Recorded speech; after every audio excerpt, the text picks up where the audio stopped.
Hola otra vez, alumnos de Técnicas Psicométricas Cátedra 2, Facultad de Psicología, Universidad de Buenos Aires. Este es el video número 2 sobre evidencias de validez. Vamos a suponer que compré entradas para ver un grupo que me gusta. En mi caso es imposible, es Serú Girán, no existe más. De hecho, uno de sus integrantes falleció ya. De paso aprenden estas cosas los que no lo saben, imagino que lo conocen, pero si no lo conocen, investiguen quiénes eran, quiénes son algunos de ellos y escuchen su discografía y de paso aprenden algunas otras cosas. Pero resulta que la entrada se la compré a un amigo que no pudo ir y mi duda es, ¿la entrada es válida o voy a rebotar en la puerta? De manera similar, ¿de qué hablamos cuando hablamos de evidencias de validez? Nos referimos a la pregunta acerca de si un test mide lo que dice medir según un modelo teórico. Si un test mide lo que dice medir según un modelo teórico.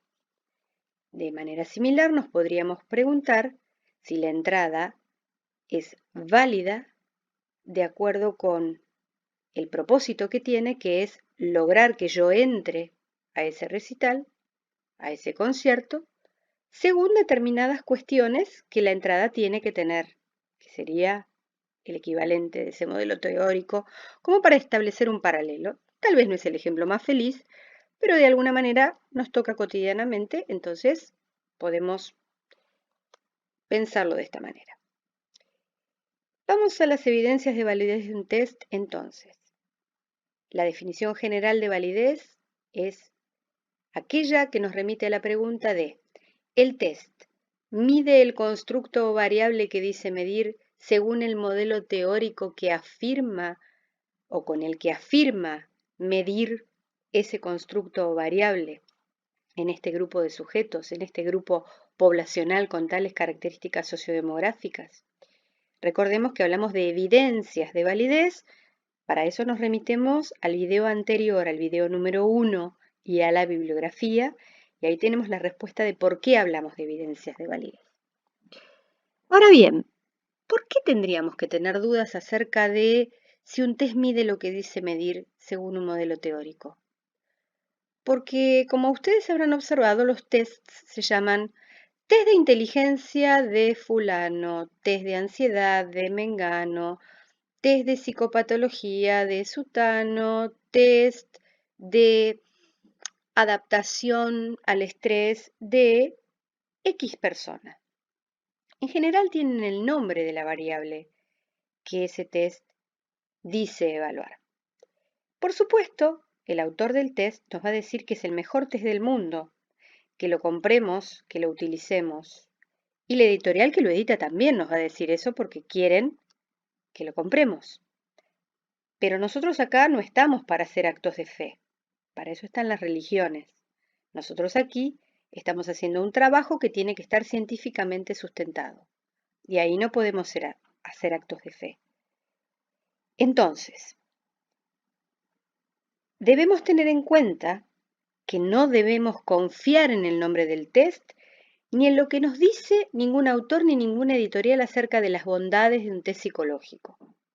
Es por eso que es nuestra responsabilidad revisar esas evidencias de validez de modo tal que en el manual del test esté reportado uno por uno los aspectos de esas evidencias de validez que fueron verificados en investigaciones científicas debidamente realizadas en sujetos con características sociodemográficas homogéneas al sujeto que yo debo evaluar, es decir, pertenecientes al mismo grupo de población.